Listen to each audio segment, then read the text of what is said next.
have my art, and I have my friends. I have hope, and I'll be okay. Hell yeah. Bottoms up, girls. Actor Steve Carell, so talented. He's played so many different roles, right? His latest movie, though, Welcome to Marwen, it's a compelling look at one man's method of coping with a major trauma. It's based on a true story and directed by the man who brought us Forrest Gump, one of my favorite all-time movies. Astrid and the ATL sat down with the director and the actor of the film. Yes, the director also brought us classic films like Who Framed Roger Rabbit, Castaway, The Polar Express, and Back to the Future. Now he's bringing us this very timely movie, hitting on subjects such as power of women, PTSD, substance abuse, and the need for healing.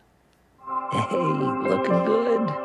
Welcome to Marwen is based on the real-life story of artist Mark Hogenkamp, who was a victim of a hate crime and brutally beaten by a gang of men. Some Nazi thugs jumped him.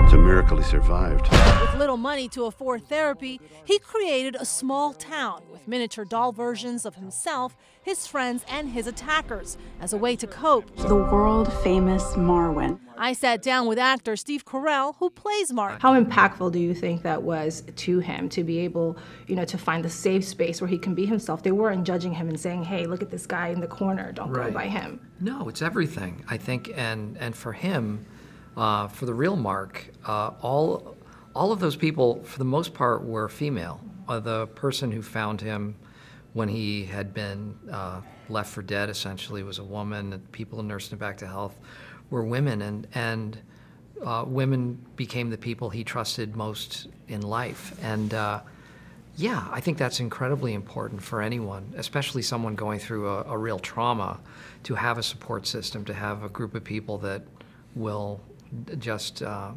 boost you up and not cast any sort of judgment upon you. Is that all the details? Who are they? They are Nazis torturing Hoagie. Why? Because he's different. This true story inspired the 2010 documentary Marwen Call, which caught the attention of director Robert Zemeckis. I wanted to make a movie that was like something we've never seen before.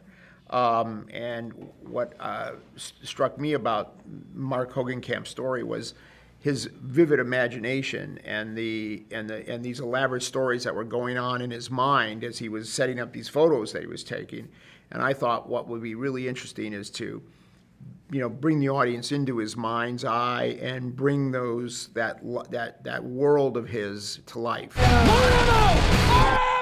Thought I heard you yelling for more gumbo. No gumbo. Which is something this film does, flipping between the real world and that of Marwen, where the dolls come to life with motion capture animation. The women of Marwen protect me. From female empowerment to being kind, the lessons of this story are incredibly timely. For people that are getting beaten down every day or bullied, what's your advice to them, for them to be able to heal and to not get stuck in that dark world? How can they go about finding a place for themselves to be okay? Wow, that's a tough question. I mean, in the context of this film, he found that saving grace through his art. But there's one project Steve will not be working on. So no more The Office, right? No more The Office.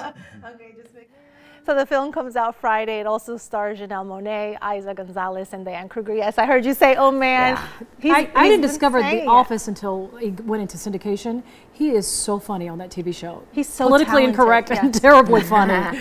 Well, he started on The Daily Show as a correspondent, so he was always, talking about politics and being politically incorrect. But he's grown so much. He's such a talented actor, brings so much delicacy to this role. Yeah. I really enjoyed it. Yeah, not everybody can do it, but not everybody loves it. The critics are slamming it left and right, but they also slammed Robert Zemeckis' Forrest Gump, and we know how that turned out. So I really believe critics are people that can't do the same thing, so they just sit on the sidelines. I actually really don't like, I don't read critiques. I watch it first, and I loved the movie. Judge for yourself. And it's nice to see the range that he has.